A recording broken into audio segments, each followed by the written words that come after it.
Penguins are very funny birds.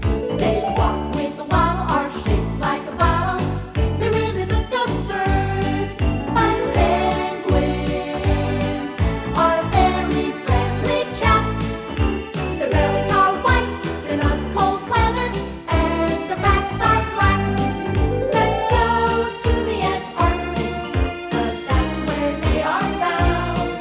And Scamper the penguin is the cutest one around.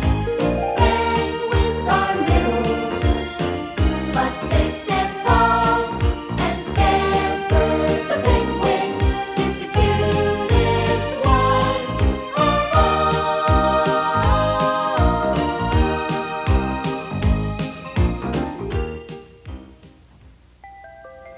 Although it is still very cold, it's springtime here in Antarctica.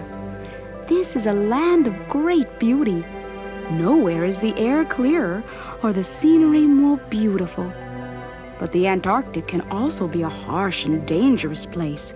It's not always easy for the fascinating animals that live here to survive.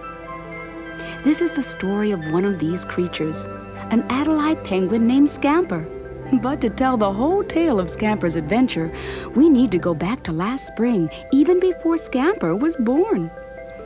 For the penguins, that year was like many other years. The long, dark winter was past, and now they fattened themselves up with the food of the sea, preparing for the most important event of the year, nesting season.